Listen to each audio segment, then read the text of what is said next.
Okay, so look, I never thought I'd be the kind of girl to do this. Like, cheating. It's gross, right? But then I met Mike. He started at the office maybe 6 months ago, fresh out of college. I don't know, he just had this way about him. Easy laugh, you know? At first, it was just lunches together, catching up after meetings. But then we started going for coffee after work, just to talk. Nothing big. We'd talk about life, stupid stuff. It was nice, having someone who wasn't Jim. Don't get me wrong, Jim's great. He's sweet, he's stable, loves the crap out of me. But Mike was exciting, different. I started thinking about him way too much, waiting for those coffees, wishing he'd text me after work. I'd make excuses to stop by his desk, just to say hi. It felt harmless, like a little flirting, no big deal. I know it was wrong. I knew it the whole time, but I liked feeling wanted, feeling that spark. Jim. Sometimes it felt like we were going through the motions, you know? Like, I didn't feel like a hot girlfriend anymore, just a comfortable wife. Maybe it was stupid, a midlife crisis or something. I convinced myself I just needed a little excitement, that it didn't mean anything. One afternoon, Mike walked me to my car after work. He said something funny, and I laughed, threw my head back. When I looked at him again, there was this glint in his eye. Before I even knew it was happening, he kissed me. And I kissed him back. It was like a switch flipped. Everything changed after that. The sneaky lunches turned into full-on dates. Lies became my second language. At night, I'd lie in bed next to Jim, heart pounding, thinking of Mike. The guilt would eat at me, but then I'd remember how Mike looked at me, how he made me feel alive. I thought I could hide it, compartmentalize. They always say that in those dumb movies, right? But you can't. You can't split yourself in two no matter how hard you try. That kiss changed everything, ruined everything, more like. But at that moment, I couldn't get enough. We started finding dumb reasons to stay late. Oh hey, Mike, can you help me with this spreadsheet? Even though I could have done it myself in like 5 minutes. It got so bad that even Jim noticed, giving me those sad, puppy dog eyes. You working late again, huh? He'd try to be all casual about it, but I could tell he was hurting. That just made me feel even worse. He'd come up behind me at my desk, try to massage my shoulders, and I'd tense up, swatting his hands away. Every time Jim kissed me goodnight, touched my hair, I swear, a little piece of me died inside. I still loved him, I did. But it wasn't the same anymore. His kisses felt boring. The way he looked at me, so safe and comfortable, just made me think of all the adventure I was missing with Mike. I told myself it was temporary, a weird phase. That Mike and I would eventually get it out our systems, and I'd go back to normal. Just a little harmless fun. I tried to convince myself, but the fun wasn't so harmless anymore. It was starting to take over everything. One night, Jim had one of his buddies over for beers, watching a game. I made up this whole lie about needing to run a late errand, but really, I want to meet Mike at this bar across town. We drank, laughed, and then we drove out to some lookout point. All those cheesy stars in the sky.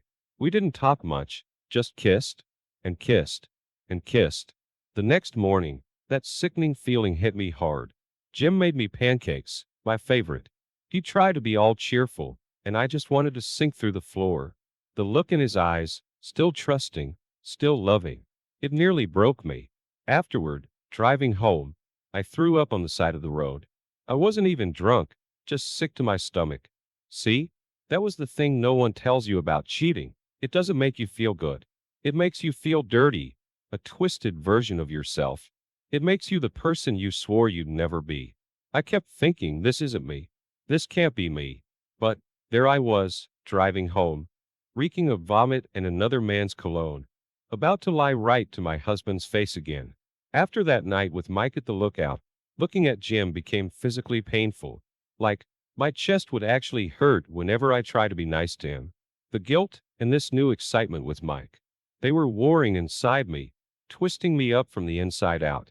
The thing about a secret like this, it starts to color everything you see.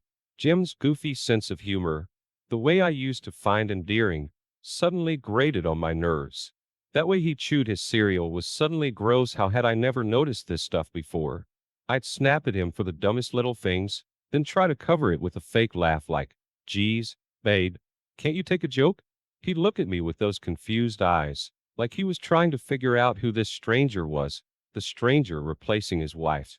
I couldn't get Mike out of my head. Every little thing was a reminder.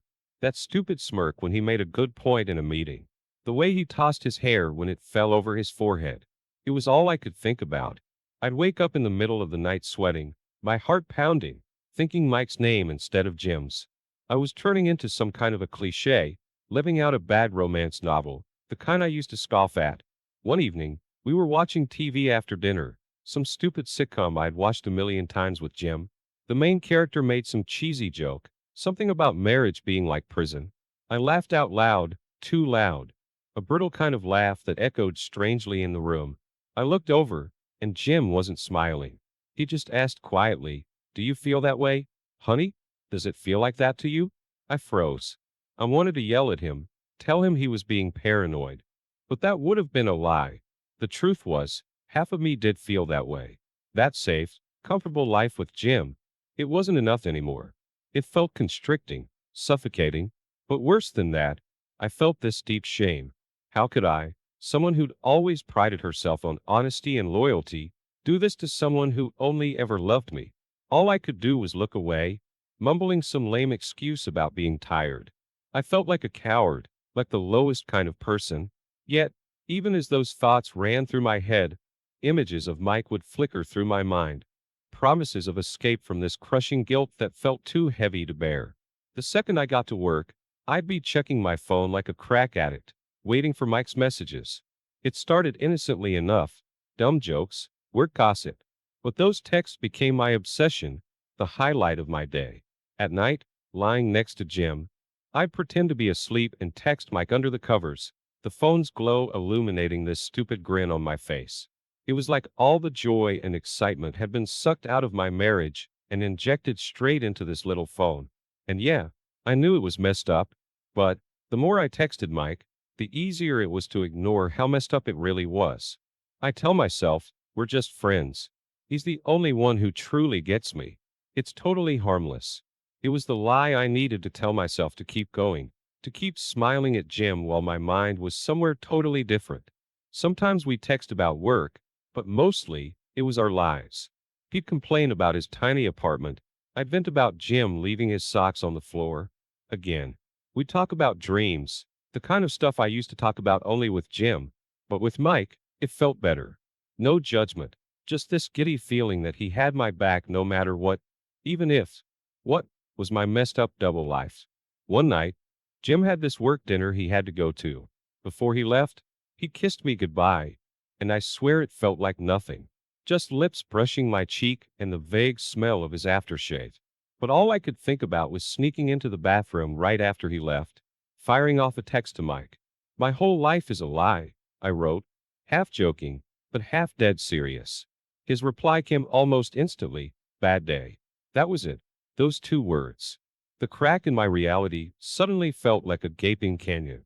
I remember looking at myself in the mirror, and it was like a stranger was staring back at me, mascara smudged, eyes tired and sad, and the stupid, pathetic smile I'd plastered on my face for Jim.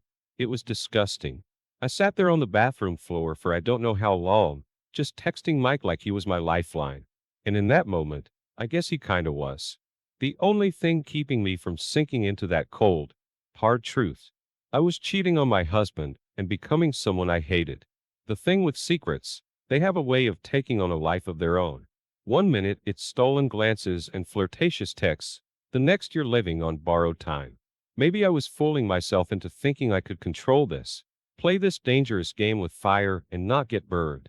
But that afternoon in the office parking lot shattered that twisted little fantasy. We were both working late, like usual. I was about to leave when Mike stopped by my desk, asking for help with a file. His eyes, that same glit.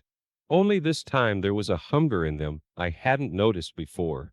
Outside, it was drizzling, the air thick with the smell of wet asphalt. I fumbled with my keychain, trying to sound casual. "Can't this wait till tomorrow?" He barely answered, just a nod. But then his hand was on mine, stopping me from opening my car door. It was like all the air got sucked out of the world. my heart beating so loud I couldn't hear anything else. I don't think this is just about work anymore, he said, voice low and husky. It wasn't a question. In that moment, time didn't exist. Maybe I should have pulled away, told him to stop, said it was a mistake. But the truth is, I wanted it. Maybe this was who I really was, someone weak and reckless. The kiss wasn't soft or romantic. It was desperate, messy, and everything I knew was wrong.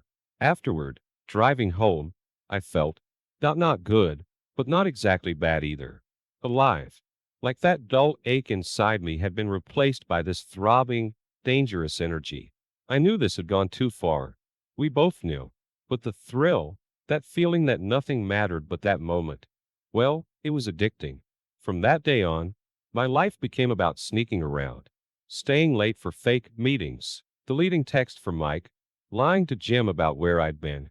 It was exhausting, but it was easier than facing the truth. I'd become some cliché movie villain, only instead of bank robberies, my crime was destroying the heart of the man who loved me the most. The worst part wasn't lying to Jim. It was the way he started looking at me. Not angry, just confused. Like he was trying to make sense of this woman he was married to, the woman he thought he knew inside out, and just not getting the answers. He tried so hard. He'd come home with flowers, or my favorite takeout, little gestures that used to make my heart melt. Now, they just made me feel sick.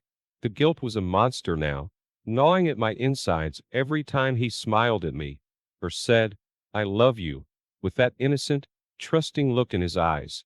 I tried to hide it, faked the old affection, but there was this coldness now, like a wall between us. One night, we were watching some stupid rom-com, and he leaned over and tried to kiss me. I flinched, turned away, pretended to cough, anything to avoid him. Later, in bed, he cuddled up behind me like always, but his touch felt heavy, alien almost. All I could think about was how just a few hours earlier, Mike's hands had been on my skin, his scent still clinging to me. It was revolting. The craziest part? After feeling this sick disgust for my own husband, I'd run into Mike's arms. We'd meet up like addicts, frantic and desperate. I needed that rush, that escape from the monster I'd become. He couldn't see what I saw in the mirror. The liar, the cheater, the coward. One morning, I woke up with this crushing weight on my chest. Jim was already up, in the kitchen making coffee like nothing was wrong.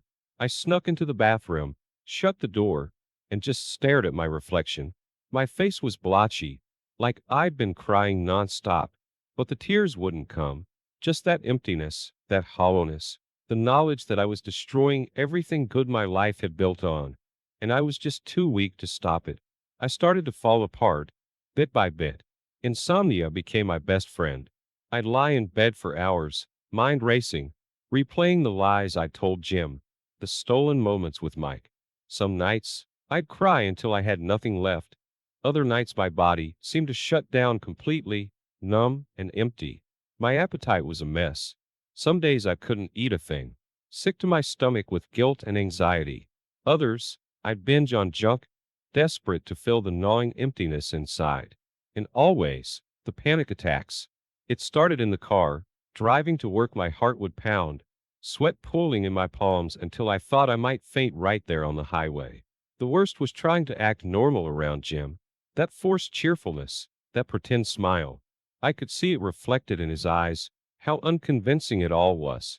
My once bright, easygoing personality, gone, replaced by this tense, hollow version of myself. One morning, Jim found me huddled on the bathroom floor, racked with sobs. He looked so scared, helpless. He knelt beside me, held me as I cried, muttering apologies I didn't even understand. Let's get away, he whispered later. His voice was hopeful, almost desperate. A little beach vacation. Just us. Remember that place we went on our honeymoon? Reconnect. Clear our heads. My heart sank. A getaway? Trapped on an island with the two warring sides of my conscience? It felt like the ultimate punishment. But then, a flicker of twisted hope. Maybe this was it. My chance to choose. To leave Mike behind, focus on repairing what I'd broken with Jim. Part of me, some small, buried part, knew that's what I should want. To be the wife I was supposed to be, But even as I agreed, as Jim's face lit up with relief, all I could think was, if I leave, I'll never see Mike again. And somewhere deep, deep down, the truth I desperately tried to hide. I didn't want to. The whole point of that trip was supposed to be peace, to find some clarity, make the right decision, fix things with Jim. But that first morning, waking up alone to the sound of crashing waves, all I felt was this crushing dread. I spent the days wandering the beach, feet sinking into the sand, mind a whirlwind. Jim and Mike, like two blurry figures wrestling in my brain.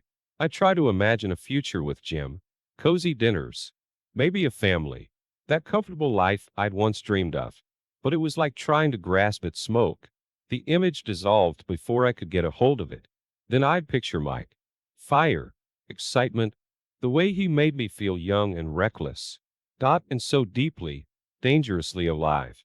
There was an intensity with him I'd never known before.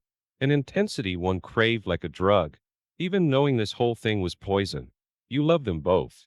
The thought surfaced one afternoon, clear as the blue sky above me. It wasn't confusing, wasn't a shock. It was just true. And the worst part, I didn't know if that was even possible. Love was supposed to be about one person, right? By the time the trip ended, I was more of a mess than when it started.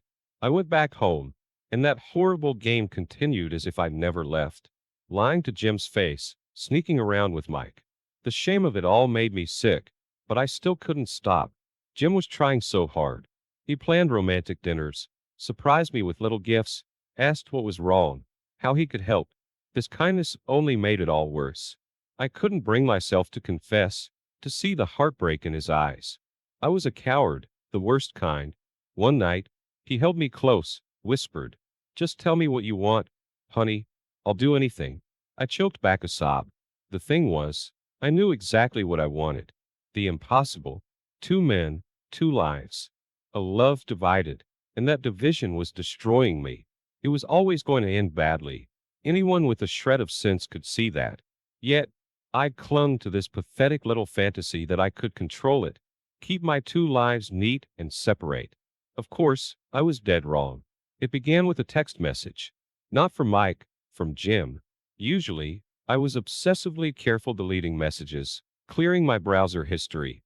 But that afternoon, I'd rushed off to meet Mike for some stolen lunch hour, leaving my phone unlocked on the kitchen counter.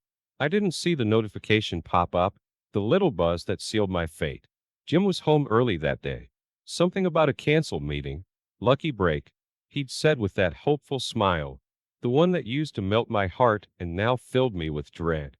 I was on the back porch, sneaking a cigarette, another dirty little secret fueled by all this stress, when I heard the crash. That sickening sound of porcelain shattering against tile. At first, I couldn't place it. Then my blood ran cold. My phone. I found him in the kitchen, kneeling amongst the shards of my favorite mug. He wasn't looking at the mess, just at the phone screen clutched in his shaking hand. The text from Mike was right there, incriminatingly innocent. "Can't wait for tonight," winking face. I wanted to scream, to lie, to say anything that would wipe that look from his face. But the words died in my throat. His face crumpled. The hurt, the shock. It wasn't rage, just this agonizing bewilderment, like he'd been punched in the gut and was just trying to catch his breath. "Please," he finally croaked out, "tell me it's not what I think." But all I could do was look away, shame washing over me in a hot, sickening wave. I knew what I'd done. I knew what I was. And I knew there were no more lies, no more excuses, no way to fix this. In that moment, the world I'd built over 5 years with Jim, every shared dream and tender memory, just imploded. After Jim found the text, everything was a blur. Words were exchanged, but I barely registered them. His raw pain, choked accusations, my mumbled apologies, they all blended into this awful, deafening roar in my ears. Through it all, one sentence cut through, "I want you to leave." His voice was cold, hard, unfamiliar. I didn't cry, didn't argue. Somewhere inside, I think I knew I deserved this. A small, numb part of me just went through the motions. Packing a suitcase, avoiding Jim's gaze, fumbling for my keys in a haze. As I drove away, the tears finally started. Big, gasping sobs that made it hard to breathe. But it wasn't just for Jim, or the life I'd ruined. It was for myself, for the woman I now saw reflected in the rearview mirror, weak, selfish, a stranger to herself. That night, I ended up on Mike's doorstep, suitcase in hand, mascara streaked down my face. His eyes went wide with surprise, then a smirk spread across his face. "Well, this is unexpected," he said, a touch of smugness in his voice. He took me in, of course. At first, there was a warped sense of relief, like finally washing ashore after a shipwreck. No more lies, no more balancing act. And I convinced myself this was what I wanted, Mike. The excitement, this new reckless life. But even as Mike held me that night, whispering promises of a fresh start, I couldn't escape it. The image of Jim's face as I left, that utter devastation. The knowledge that I'd broken the heart of the best man I'd ever known. The next morning, I woke up in Mike's sterile, unfamiliar apartment. It wasn't home, not anymore. The excitement had fizzled out overnight, replaced by this cold, creeping realization. I traded one kind